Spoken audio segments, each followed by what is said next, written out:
Hi, everyone. This is Raquel. Hi, and this is Jennifer. Welcome to Madness Cafe. This is a feminist podcast where we talk about women's issues, politics, and health and wellness. And where those issues intersect. Hey, everybody. Welcome back to Madness Cafe. Today, Jennifer and I are joined by A'magine Goddard. A'magine has been teaching and speaking about feminism and sexuality for over 2 decades. As a queer sexuality educator, A'magine wanted to impact people who were entering the field of medicine about sexuality and gender. She earned her master's degree in Human Sexuality Education at NYU and studied film at New School University. She worked as a Gynecological Teaching Associate for 10 years in New York City, and At Your Cervix is her first feature film. We'll get into all of the details about all of that shortly, but A'magine, welcome to Madness Cafe. Thank you. The world is mad right now, so this seems appropriate. Yes, it is. Yes, it is. A little mad. Mm-hmm. Imagine I was, amazed. I was so thankful when I saw your work, all the things that you're doing. During At Your Cervix, part of that movie, I was actually brought to tears when you talked about demystifying our bodies. I was like, where has this language been? I was so amazed. So could you tell us a little bit about you and how you got so passionate about this subject, these subjects, our bodies? It came directly out of my own experiences of lack of resources, lack of information, lack of open conversation about sexuality. It absolutely just came directly out of that. I was in a military family. I went to 3 different high schools, and I got literally 0 sex education at any of those schools. So I went through a lot of hard things. We know that. We know that when young people and adults don't have the information they need, it's not helpful to them. It leads to lots of horrible outcomes. So I went through a lot of my own things, from unplanned pregnancies, terminations, knowing nothing about birth control, knowing nothing about how to have an orgasm or how to just even like enjoy sex with a partner, because of course they don't talk about that either. Nope. Yeah, I think like also I grew up in a different time. Growing up in the 80s, there were no queer role models. Ellen hadn't come out on TV yet. None of that had happened yet. So, I know for young people today, it's probably like hard to imagine that world. So I think I probably would have come out sooner. I think I would have understood so much more about my sexuality. I would have avoided a lot of the things that were really hard. As I became politicized, which really happened in college. Although I would say I was a little organizer when I was young too. I was an athlete, and I like marched all the girls one time into like the AD's, athletic director's office, and was like, we need another team. There's too many girls that want to play softball. We want the JV team. And, we got the JV team. So, I would say I was a young organizer and a young athlete. And of course, we know that athletics are really good for girls, especially in terms of building their confidence, building the way that they can work with people. So I really became, I think, more politicized in college. I became very, and that happened as a direct result of my being involved in radio, and also my getting sex education for the first time. I would say those 2 things really dovetailed, where like I had this voice on the radio in the world, and then I was thinking about the world differently, and just about my body, just coming into my own body, understanding it. And I just remember feeling like, why did I have to wait so long for this information? This would have been really useful like 5 years ago. And yeah, when it all came down to it, and I knew I wanted to go to grad school and do something that would really support women and girls in the world, it just all hit me. I knew I needed to study sexuality. It was 1992, I think, and there was very few places to do that in in this country. There were only 3 programs in the whole country, and it took me a while to figure out what those were because we had like libraries back then. Like, Wow. there was no Yeah. internet to look it up. Yeah. So yeah, Card catalogs. Yeah. absolutely. Yeah. So, eventually that landed me at NYU. But now there's, a gender and sexuality program at like every university, which is great, but that did not exist then. So it really came out of my own direct experience. And just as I became more and more empowered and more had more and more of an analysis about our world and about feminism and about like why are things the way they are, I just knew that I wanted to contribute to that and I wanted to help other people not go through what I went through. Oh my gosh, and you so did. Yeah. I mean, you have contributed a lot. Could you Yeah. tell us about your movie At Your Cervix? When I heard about Gynecological Teaching Associate work, I knew I wanted to do that work. And it is work that is specific to medical and nursing programs. Teachers work with clinicians or future clinicians in a clinical setting, and we teach the students or the providers how to do a comfortable breast and pelvic exam, and we use our own bodies to teach. So it's a very radical kind of teaching. It's a very different kind of teaching. And it truly is the best way. All the research shows it's the best way for providers to learn how to do this. They keep wanting to build all the fancy models and all the things. And it's not to say that like some repetitive use, of practicing sort of hand movements might not be useful, but those mechanical models cannot give you feedback. They cannot tell you where it hurts. They, can't communicate with you. You can't register pain on their face. There's all kinds of reasons why people should, every medical program should be using gynecological teaching associates. And so as I got into that work and realized how important it was for the medical students. And yeah, I mean, it's just incredibly powerful work to, the first time I even observed a session, just seeing like, it just felt like this Amazon on the table that was like directing everything in the room and understood their own body and how to keep themselves safe, keep everybody in the room learning, and, alleviate the anxiety, of course, that's there when students are doing their first pelvic exam ever. I just knew I wanted to do that work. And it was only a few years into doing the work that a group of us got together and said, we should make a film about this work because nobody knows about this. It's this like really interesting part of our lives that just happens in these like little tiny groups of students, all over, for me, New York City. We worked in all the major schools in New York City. And then that just led us down a bigger rabbit hole once we started researching for the film. So how many medical schools currently have GTA programs? It's a great question. I wish I had an answer for you. There was a time when I would say most medical schools in the country had a program. It's a mixed bag. I think, they're always trying to cut things. And, I Yeah. mean, to me, that is the best money spent. And I think most of the students would say the same thing. In I fact, know they would. I'm really surprised to hear you say that at one time you would have said most of them. Yeah. Like that really surprises me that the number might have been that that large at some point. Yeah. Yeah, the work, so we chronicle the history of the work in the film.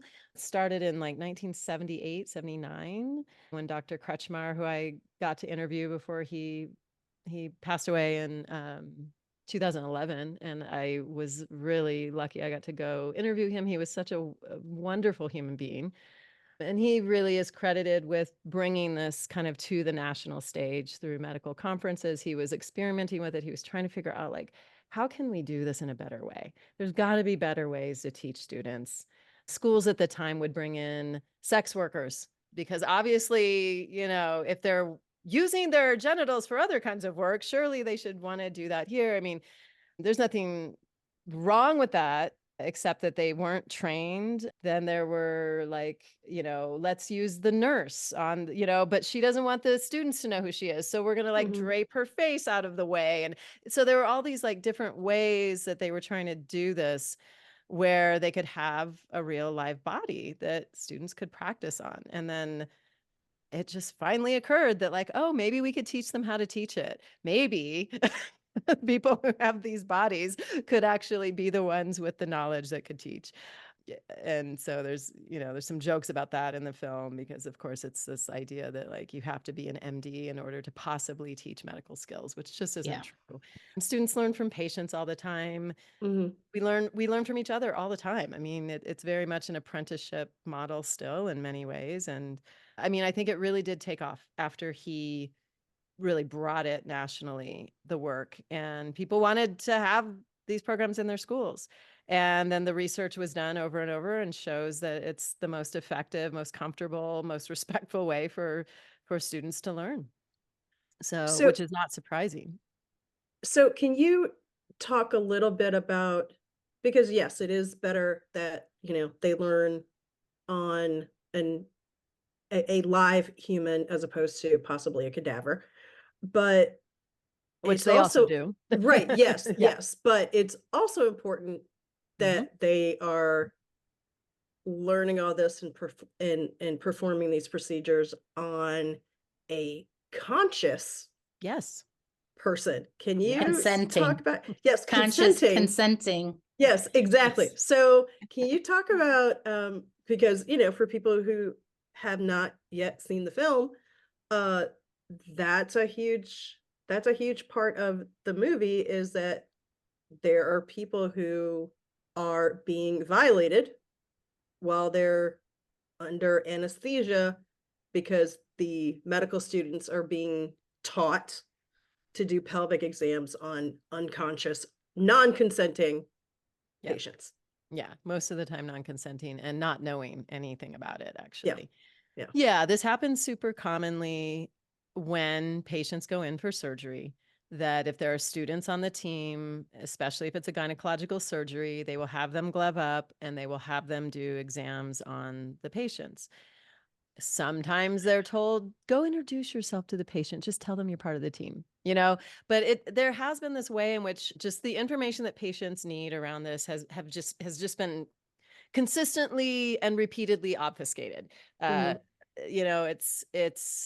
it's not transparent, and that is a huge problem.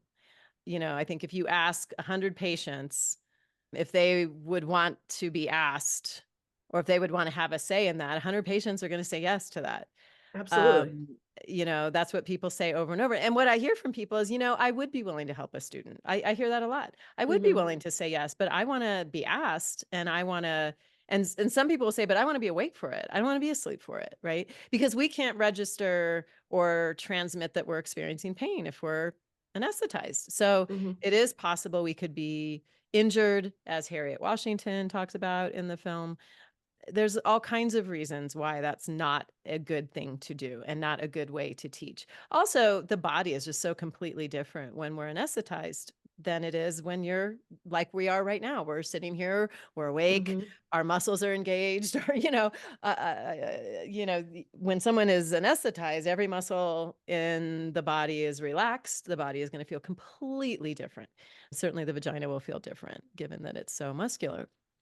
So it's not, I would say, not even a good learning experience for students. The other way that it is used, that's practice of having students violate patients who don't know it, has been used as part of medical education, is that if there's some kind of pathology present, they might have the opportunity to feel what that pathology feels like. What does a tumor Mhm. feel like? What does a fibroid feel like? A cyst, whatever.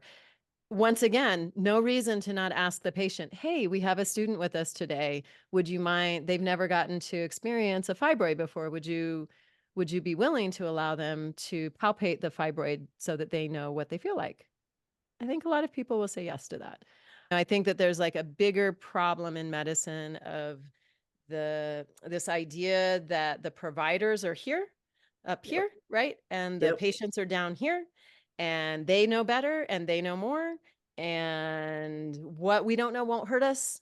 And they're the authority on the body. I'd say part of what makes the GTA work so incredible is that it turns that on its head, because it Mhm. actually teaches students that the the authority of this body is the person on the table. So when you have a question, you direct your question to that person. It's their body.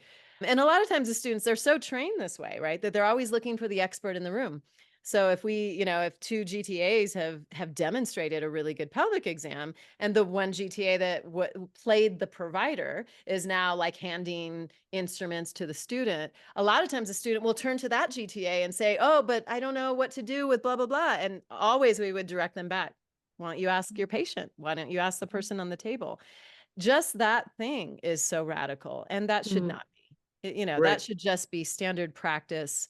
But too often we have these medical experiences where it's like, oh, something's going on. Let's bring 3 experts in the room, and we're all going to stand here and have a conversation about this patient's body. And they're sitting right there, but we're going to do it in the third person, like they're not a part of this conversation. And, I think those are some of the bigger cultural changes that really need to happen in medicine, and that I Mhm. think have contributed to something like this existing for so long. On top of, misogyny and ideas that like vaginas should just be available to men and things like that. But, it's, it's a lot of, Whenever, I think a lot of things have wherever. contributed to Yeah. this, but Yeah. people are Yeah. generally pretty horrified when they hear that this is a standard Oh, practice. yeah. Yeah.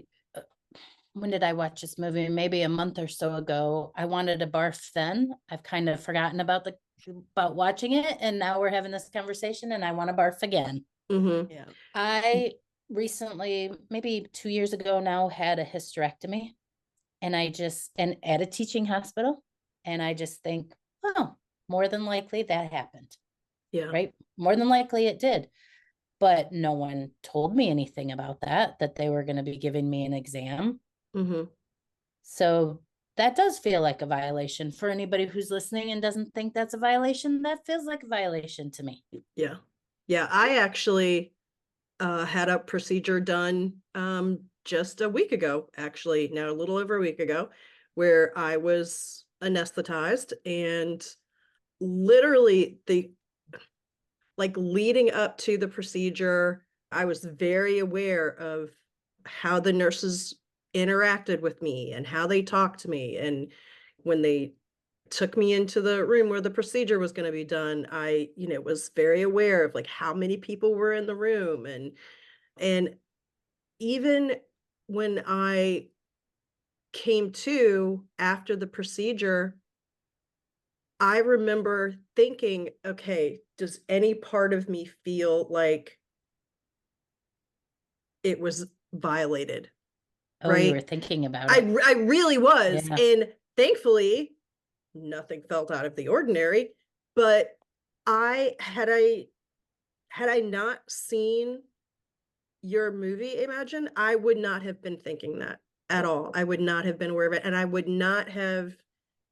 I don't think I would have paid as much attention to how the doctor interacted with me after the procedure. I mean, thankfully, I had a very good experience, and the doctor actually was speaking to me as opposed to other people in the room, and the nurses were all and all of the technicians were all very, very Okay. pleasant, but I Okay. would not have thought about that had I not seen your movie. Okay. I'm going to be the asshole then. If you wouldn't have known the difference, why does it matter? Why does it matter if they go ahead and do exams on us when we're unconscious and we're not going to know the difference?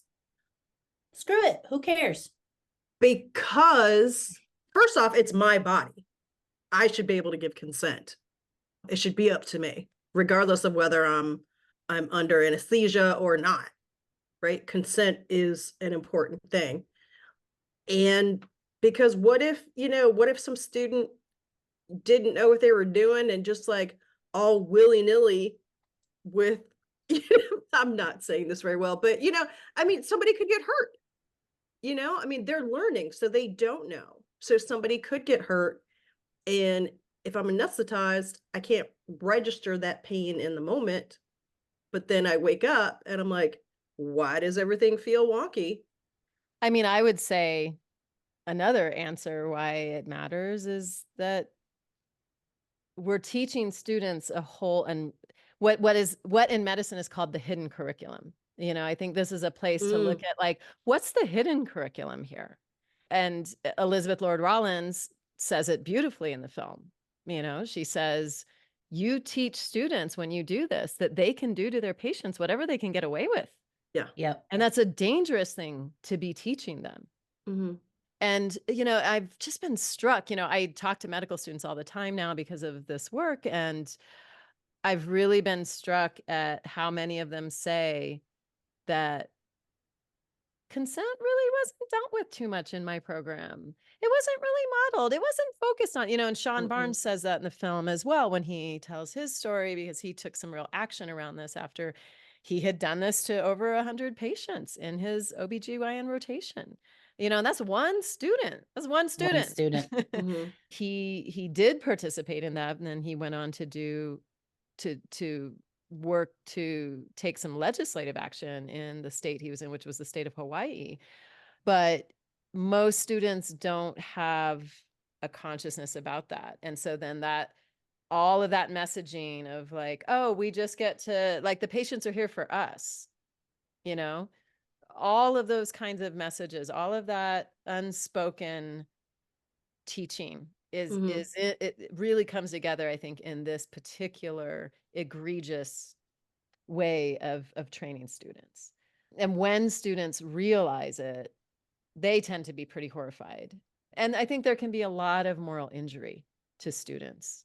And we don't talk enough about that, like what this is really, what their training is doing to them. We all know medical school's hard. Oh my God, it's like the military. It's like hazing. It's like, but like really, like that future healthcare providers are learning healthcare under the conditions and under which they learn on so many levels, what that means in terms of how that impacts healthcare for all of us. So it's something we should all care about and think about. Like training is critical. That's the genesis. And that's where people anchor things in their bodies about how they're going to do things. And that's sometimes why people do horrible pelvic exams for their entire career, because there was never an intervention to help them see they could be doing it a different way. They're just doing it in the poor way that they may have learned it. Some of them may be learning in other really great ways. It's not to say they're all getting poor education in that way, but I think we need to be thinking really critically about what this teaches students beyond the harm that and the violation to both the patient and also the violation of the student, that we're asking them to violate somebody. Yeah. Well, And they start school often with the thought, first do no harm. Right. Yeah. They take the oath. They take that Yeah. oath. That's their oath, the Hippocratic Oath. well, but then there's also the history of gynecology. Yep. This field of study was basically based on conducting experiments and various exams with and without, mostly without anesthesia, on enslaved women. Yep. Hundreds and hundreds of different procedures on these slave women, and there's no consent there. Nope. Consent it's not even adjacent. Yep. And that is a very pervasive thing. I mean, that sort of, we talk about intergenerational trauma. Well, we also have intergenerational attitudes that come down as well. So, oh, we'll just study on these women. Who cares? Who cares if they give consent? That doesn't matter. We're doing this for the education of it all. We're doing this to learn. Yep. Yep. It was really, really important that we talk about that history in the film, for people to really understand why gynecology is the way it is today. That history cannot be divorced from the story.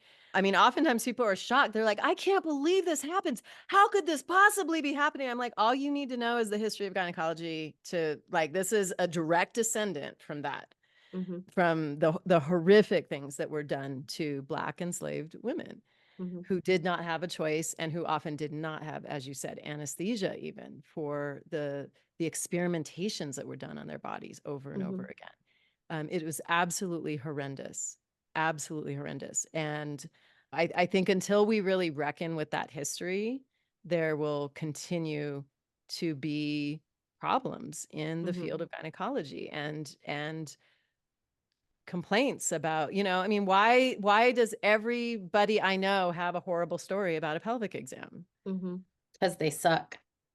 But they shouldn't. But here's Right. the thing. Me and all of my colleagues, I swear on everything, we would not have gone to work if we were going to be harmed. Right. We would not have been doing this work. So we are living proof that the exams actually can be comfortable if they're done right. But it means someone caring about that and learning some techniques to help them do that. And really, no one else spent as much time as the GTAs did trying to figure out how to make this exam comfortable. A lot of those teachings that came from trial and error for decades of the GTA work, because we weren't doing anything else. The GTAs weren't doing anything else but teaching and trying to figure out how to make this thing comfortable. Lila Wallace in our film talks about Dr. May Chin, who she worked with, and this clinic in New York City, and she got to learn a comfortable exam from her at a time, in the like 50s, at a time, or maybe early 60s, at a time when like no one was talking about that. No one cared.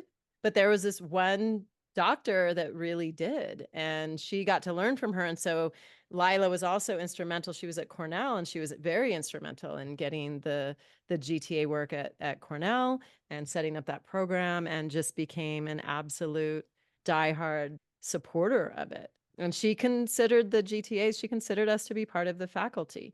She didn't see us as something separate or something less than because we were teaching in a different way.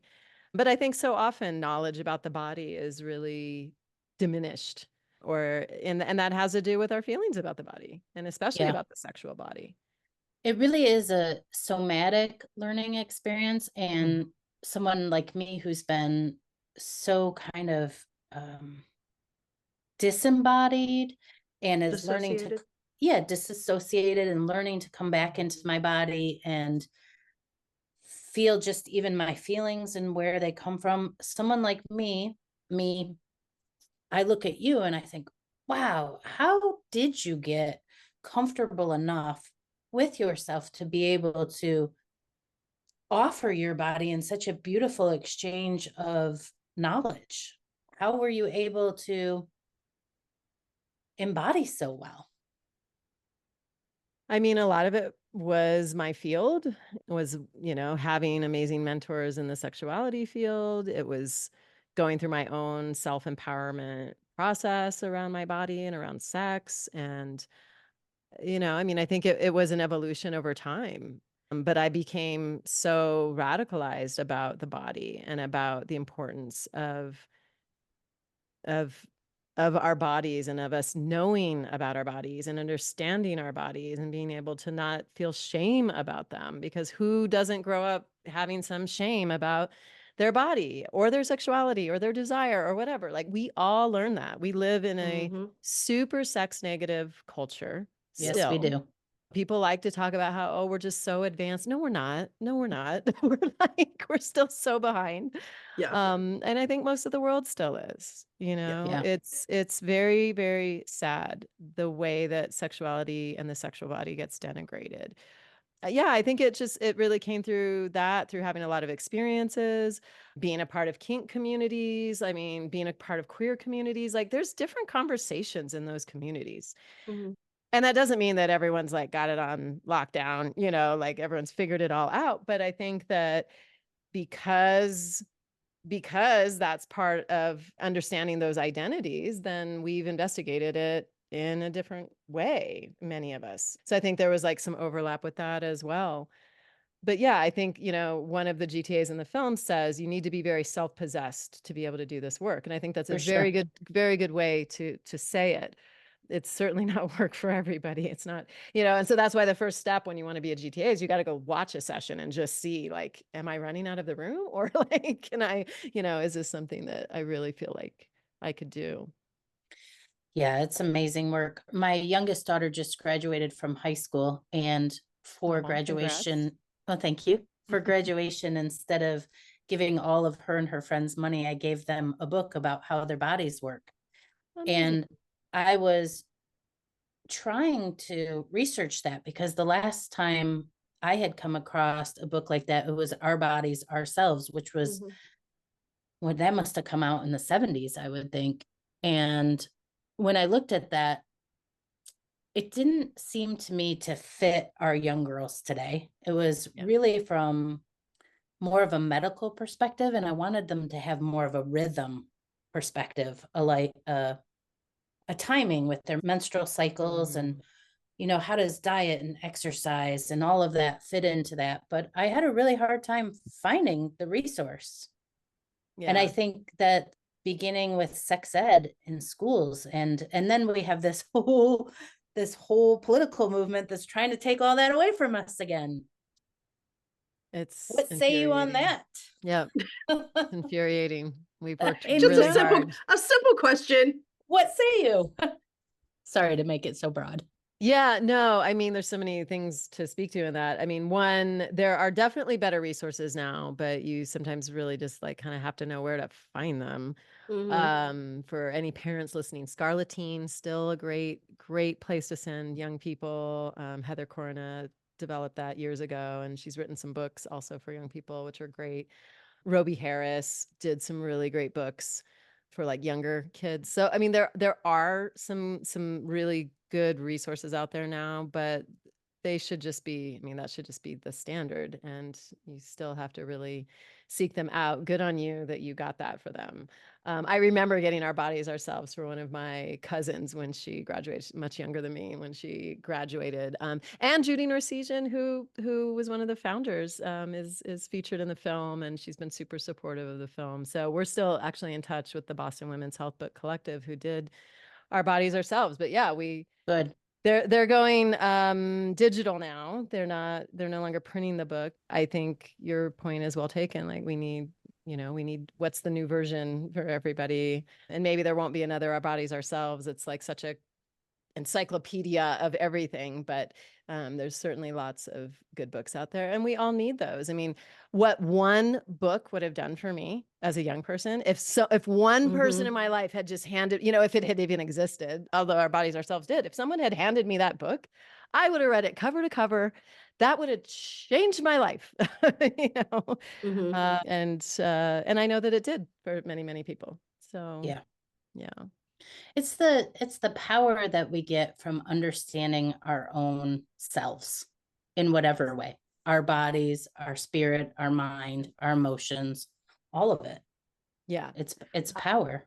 I mean, this is in the film too. I tell the story of like when I went to not my first OBGYN exam, but the first one where I was offered a mirror and offered the opportunity to see my own cervix.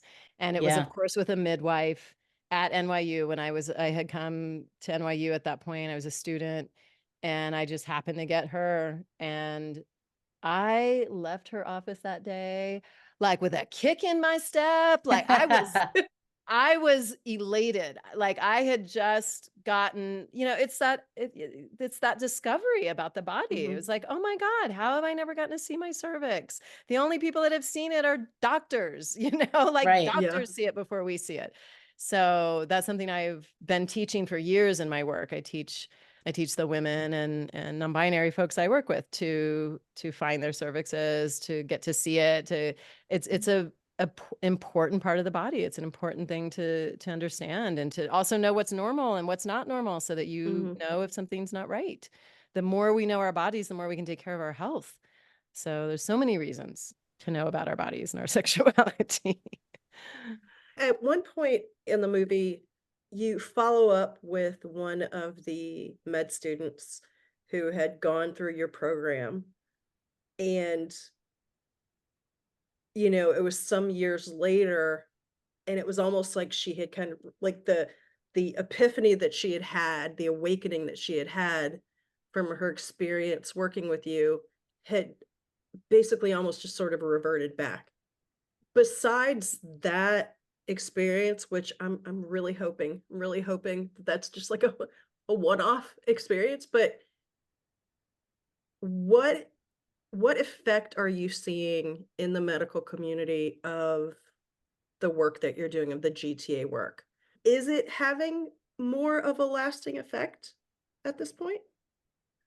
I mean, I think it's hard for us to say. I think what we do know is that it gives students more confidence to do exams, certainly more skills. I mean, we don't just teach the technical aspects of the exam, we teach communication skills, the kind of language you want to use, the kind of language you don't want to use, and Mhm. things like that. I hear stories from students all the time about, oh my gosh, I never forgot that thing I learned. And I always say this thing. I think it certainly has impacts on students in terms of how they do exams. I think what we saw in Liz's story in the film was we get them for 3 or 4 hours Yeah. of their entire medical training, right? Yeah. Right. Unless they come back as a resident or something, but we generally get students usually in their second year before they go into their clinicals. So much else happens, so Mhm. it's sort of like we're like a drop in the river of the system that is terribly problematic in so many ways. I mean, as I said earlier, so many of them feel like they don't even learn basic processes of how to get consent from a patient, Mm. or how to talk about consent. I mean, even the language of like, go get consent, right? Or a lot of times in medicine, they'll say it like this. They'll say, did you consent the patient? They'll say it Oh. like a verb, like a thing they're doing to the patient. Are they consented? Were they consented? Rather than did they consent to it? And so Right. it's like this like very fine-tuned language, but when you listen, you learn a lot about how they can see patients, how a provider treats patients Mhm. by that language. So I think it's ever evolving. We hear over and over from students, this is the best experience I've had so far in medical school. It doesn't mean they don't have other great experiences, but they are lit up. They generally, when they leave, the anxiety has reduced. Hopefully we've laughed. We try to make it funny. We try to keep it light, because it's hard enough. It's anxious, they're anxious enough. I think we really show that in the film. People get to kind of see the anxiety of the student and hopefully really like identify with that, how that must, be for them as well. So I hope they remember it. But yeah, I think Liz really showed what we've learned from research, and it was literally gold when that happened, not Mhm. because we were psyched about, where she had kind of gone in her way of thinking, but after she had been on rotation, she very quickly was indoctrinated into, but this is the way we do this, and this is Mhm. why we do this. And she started to identify more with those providers. And I think also it's not just that she identified with it. I think for Liz and for anyone else that goes through this and knows somewhere inside that it's wrong, Mhm. they have to find a way psychologically to feel okay about what they have done. Yeah, of course they do. And Yeah. and so I think that a lot of it is also that, because you can see her searching, you can see it all over her face in that scene. Mhm. It's to me, it's the most important scene in the film, where you see it on her face. She's biting her lip. She's like, she's really, she knows deep down it wasn't right, but she Mhm. didn't know what to do. And I don't blame her. I mean, do I wish she had been able to make a different choice? Sure. And I also know the situations these students are put in. And even Yeah. as she describes it, we were rushed up into this room. We were told to glove this person. It was an Yeah. ambulatory surgery room. First day of OBGYN rotation, first Yeah. day, Yeah. right? And I think that that's also by design.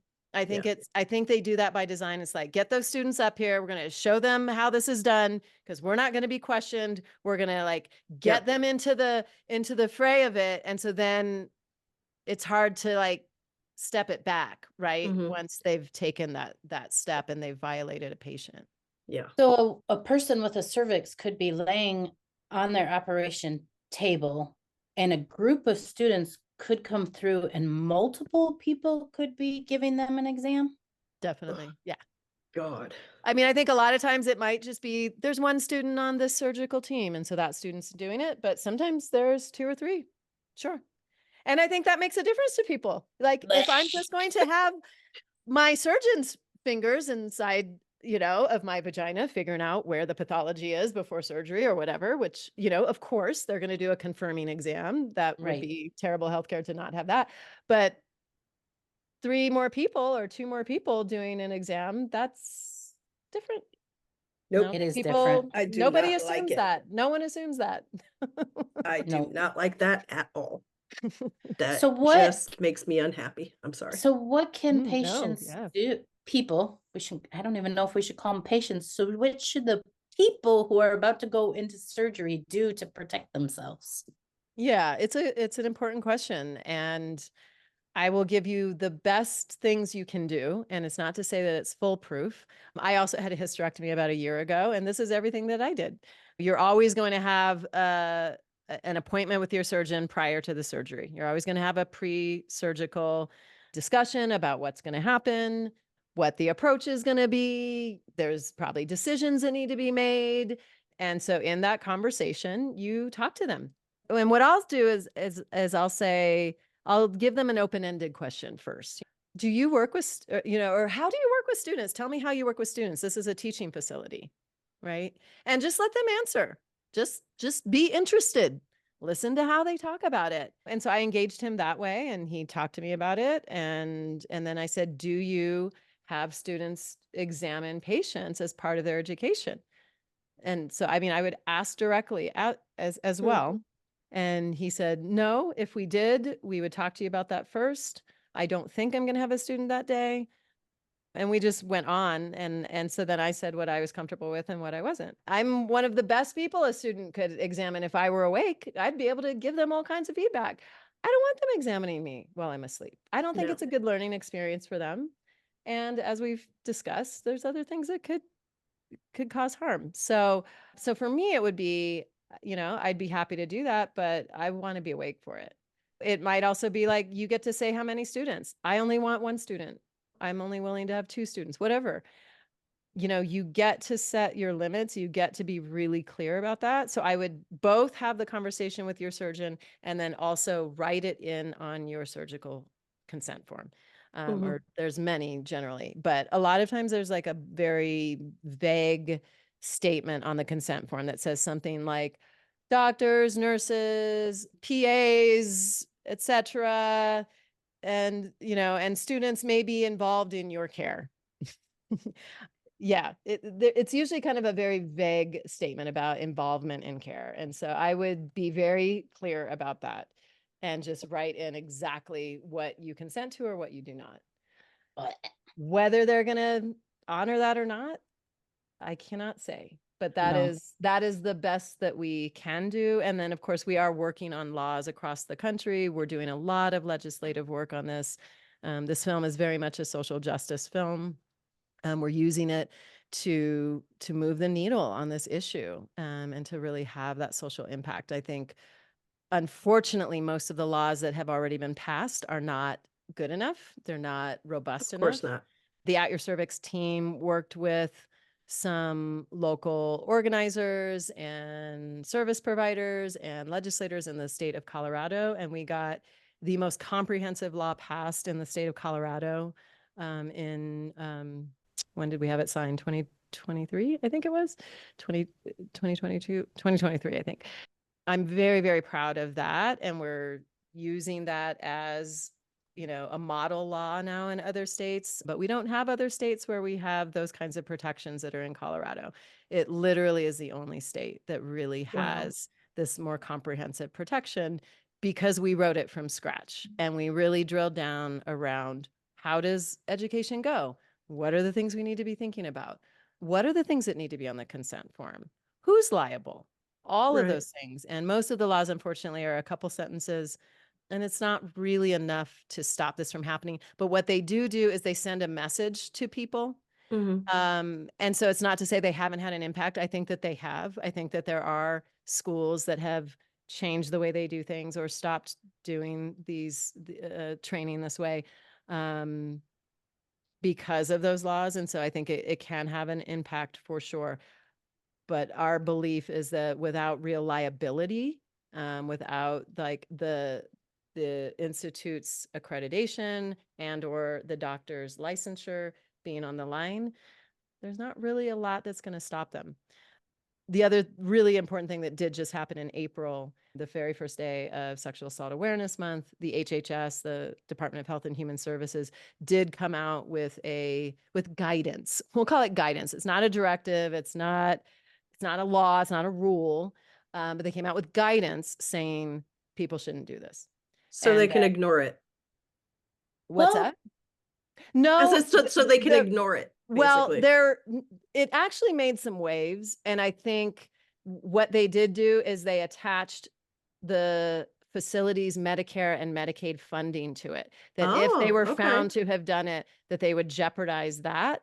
Okay. And that is what will speak to people. Like Money we have to be talking about licenses and dollars. All right. Good. At the end of the day. So that was a good. very big step. I mean, would I have liked for them to just make a rules for nationwide? Yes, that would have been great. So maybe that's a next step that can happen through the HHS. But just the fact that this is on the HHS's radar and they were willing to finally come out with a statement about this because of advocacy from RAIN and other organizations and folks was important. So there are really positive things happening, and we are continuing to work and will continue to work to get laws in all 50 states and hopefully really good laws. But we're going to have to go back and revise a lot of the older laws too. Okay. So what can, so if somebody's listening and they're like, whoa, this is bananas, what is going on? Never thought about this before. What can I do to impact this in my own community? Wonderful. Yeah. I mean, they can certainly get in touch with us, and we've got a lot of information on our website. You can see a map of the United States. You can see what the state of the law is. First I would have a look at what's going on in my state. Right. And we have built coalitions in multiple states. We're working very hard in Massachusetts right now. We are working in several states right now. Some states haven't been able to get something passed. I live in the state of New Mexico. We still haven't been able to get a law passed here. So we're going to try again this next round. I mean, that's probably what's happening in Massachusetts as well. We got it out of committee, but then we weren't able to get it over the line. So yeah, there's a lot of work to be done. Please, if you want to work with us, you want to help, write to us, tell us what your skills are, or if you want to organize in your community, that is fantastic. I mean, that is what we need. And we need, when these bills come up, we need people to come testify. We need to fill those rooms with people that are letting their legislators know, especially local people, because it's one thing for us to come in. We can come in with some of the stats and some of the kind of like expertise on it, but they want to hear from their constituents. They want to hear from people on the ground. What is your experience? Or how would you feel if this happened to you? How would you feel knowing this might be happening at your local school? I mean, it doesn't have to have happened to you for you to testify about it and for that to be effective. Okay. That's good to know. I wonder, and I don't know if this is a fair question and you may not be able to answer it. But I wonder if states that have abortion bans are maybe subject to this being more of a problem, or maybe if it's harder in those states for this type of legislation to even make it to somebody's desk. I wouldn't say there's a clear line about that, but I understand why you asked the question. I think what we've seen is, for instance, in the state of Colorado, the bill passed both houses unanimously. Wow. So same thing in the state of Utah. Very different states, very different political landscape. Very different. Yeah. But in both states, the bill, they were different bills too, but both states, they passed unanimously. So I think what that shows us is that this is as close to a nonpartisan issue as maybe there is right now, because everyone can relate to like, oh yeah, I don't think I would want fingers in my orifices. Orify, is that the word? Yeah. Yeah. Without my permission, because we also know that rectal exams, prostate exams are also Yeah. done on patients while they're asleep. There's just less research on that, but we do Mhm. know that to be the case. And so I think when we start talking about that, I think legislators are like, oh, Yep. Start talking about the okay, maybe men's this might issue. be, maybe this is important. We did find that in Colorado. And I think it also just depends on how many medical schools are in the state, how strong are their lobbies, how strong are the medical association lobbies. Those are usually the Yeah. people, and the hospital associations. Those are the people that have pushed back in my experience on this. Okay. They're powerful, and it can be really hard to get something through if they come knocking. And that's happened in a number of states where back to the drawing board. For whatever reason in Colorado, it was able to happen. There is only 1 or 2 medical schools in Colorado. I think there's like a medical school and a DO school, but I think there's just a different playing field in every state. And this isn't necessarily linked to like abortion, reproductive justice Mhm. for all the people. I see it squarely as a huge part of reproductive justice, because it is Yeah. also about righting the wrongs of the history of gynecology. It is all of that.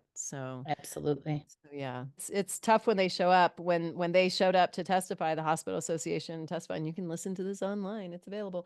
When the hospital association showed up to testify in Colorado, they were essentially trying to say without saying it, and they were kind of like beating around the bush, and so finally one of the legislators was like, wait, are you trying to say that you're not responsible for what happens in your hospital, that's on the doctors? And they were like, yeah. And they were like, Wow. uh-uh. Nope. They did not let them get away with that. I mean, these women and men that were on this committee just read them the riot act. It was amazing. They were like, oh no, no. I think that put even more fuel under them, more fire under them to pass it. So he didn't show up for the Senate hearing after showing up at the House hearing. I think sometimes they're like, oh, maybe that's not a good look publicly. Like, Right. trying to It- like give people a pass on this. Was there Goodness. was there anything you wanted to tell our audience that we didn't give you the chance to? I'd love for folks to see the film. Please join us. Everything is at yourcervixmovie.com, and we're at Your Cervix Movie on TikTok and Instagram, and we're easily findable. So yeah, we'd love for you to be a part of our community, want to work on advocacy. We are a very small team. We are unpaid advocates, unpaid amateur lobbyists. And so, yeah, anything people want to do to support what we're doing, either through being a part of it financially, if you want to just see the film, please watch the film. We would love for you to see the film. It's not always available, but you can always get information about when we have an upcoming screening on our website. People can also find us now on Kinema. People want to like host a screening in their community. That is something that is really effective in getting people riled up about this. I mean, the film is meant to do that. It tells an important story, and my experience is that people don't leave after they watch this film. They want to sit and talk about it. They want to drill down. They want to ask questions. And a lot of times they want to get involved. So we'd love if you want to host a screening for your folks or at your school or wherever. We're doing a lot of travel to universities and colleges and medical schools. And so we're always up for that. And certainly people can do screenings, set up screenings without us as well. So yeah. Yeah. Thank All you right. for Well, this work. yeah, thank you for bringing this to our attention. This very little hidden secret of medicine, unfortunately. I mean, we stumbled upon it in our own research. We thought we were making a film about the GTAs, and then we were like, oh, wow, we definitely need to talk about this, and then it kind of over the years became the more central part of the film. I would not have stuck with it if I didn't still know that it was happening and how important the film was, and that change really needs to Mm. happen, because It believe me, does. I could have walked away many times, many dark nights of the soul. Making a film is not easy, but we're really happy that it's out there and that it's having an impact, however small that impact may be in this world that needs so much So, Well, thank you for making the film and sharing this information with all of thank us. you. Thank Thank you you. both for having me. Really appreciate it, Raquel and Jennifer. Of Thank you. course. So that's a lot to recap. What are your initial final thoughts? Just that there's so much that we don't know. We put so much trust in other people to take care of our bodies and our health. And we just assume that with that trust, they will in turn respect us. I know, it's incredibly naive of me, I know, but No more. we all do it. And then to find out that systematically things like this are just part of the education. It's the kind of thing that literally just, when you think about it too hard, it can literally just knock you on your ass.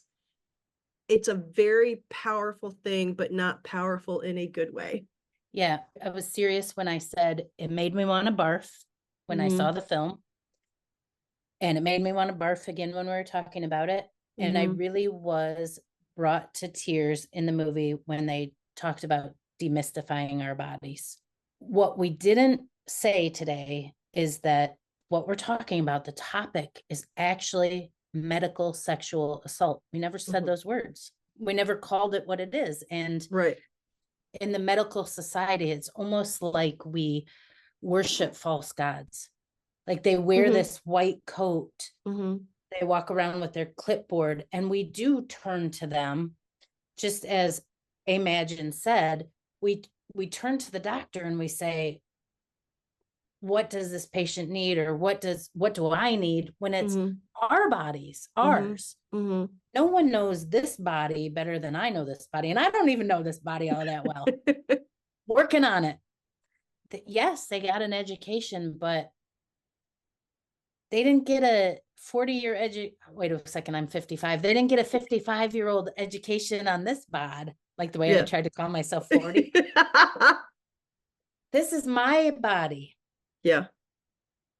My body. Yeah. It belongs to me. I get to decide. I get to ask the questions. Yeah. Oh, I wish I knew about this, but I could have been more clear when I went into my hysterectomy. I tend to get, what did she call it? I tend to get consented very quickly. I get consented. That's giving away my power. I didn't really read it all. I didn't really ask questions. I listened to their little spiel and signed it. Yep. Right? I got consented very quickly. No more. Yeah. My body, my consent. We have to stand up for ourselves. We have to be our own advocate. That can be incredibly difficult for people. And even for people who generally are good at being their own advocate. Because we worship these guys as like heroes. Right. Once we get into a medical situation, if you're about to go into some sort of procedure or some kind of surgery, talk about being vulnerable. What, you're going to raise a ruckus then? Even when I went in for my nose surgery to have my cancer situation taken care of. Yeah. Even then I was naked under a gown. That's just ridiculous. Yes. I mean, they don't need any of this, from the neck down for your nose. Why do you have to be naked? It is an when interesting they're only question. Working on your nose. So they can all medically sexually assault me while I'm in there. Oh, I don't know. I don't know if that happened. Well, I'm making light of it, but there's some questions we should probably, like, why didn't I ask? Like, why do I need to be naked? Why can't I wear my jeans into this? Yeah. Well, okay. So you brought up medical sexual assault. And I actually, when I was preparing for this, I actually looked up medical sexual assault. And the definition of that phrase does not include intimate exams done without consent while under anesthesia. Well, what the hell does it include then? From what I remember from the research that I did, or just yeah, research. Anyway, looking up shit on Google. So like, say if you go to the dentist and you're in the chair Oh, and he and gropes your you. dentist starts groping you, or you go to chiropractor and your chiropractor's like, oh, let me adjust you by grabbing your boob, or, you know, whatever. Oh, let me put my hand here. You know what I mean? Like that kind of stuff. Yeah. A non-consent pap smear wouldn't count. Apparently not. Well, actually, no, it might, because during a pap smear, you are not under anesthesia. So maybe if you do a little wordsmithing, you could get it included. What I don't know. really liked about what A'magine said was, after you sign the consent form, write in there. Yeah. Write the specifics of what you're asking for, because then it's in your own handwriting. You wrote it, you signed it. Yeah. Maybe it protects you in and of, at least they know you're aware. Yeah. And they're like, oh, better not do this one. She has some knowledge of. Yeah. Yeah. Maybe it protects you in that way. They're like, maybe think twice. Let's hope. And let's get some laws passed, and watch the movie At Your Cervix. I was brought to tears. I learned so much. I thought, gee, I wish I was courageous enough to do this type of teaching for people, because it's pretty freaking amazing. Mm-hmm. It really is. Kudos to anyone who's doing that career. Kudos for making this film. Thank you for protecting us, for looking out for us. Yes. And thank you for bringing this information to all of our attention, because I don't think I realized that this happened before No way. this project was brought to our attention. I didn't realize this.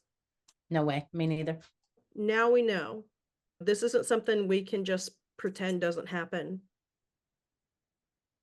Nope. Don't get consented. Don't get consented. We can talk to our legislators. We can work with A'magine's group. We can write letters. We can host showings of the movie. There's lots of things that we can do. I'm grateful that A'magine and her team have made this movie and made it available so that the rest of us know what's going on. Bye, Jennifer. Bye. Thanks everyone for listening today. We will be back with more Madness Cafe next week. You can find us on Instagram at Madness Cafe Podcast, or email us at madnesscafepodcast@gmail.com. Bye.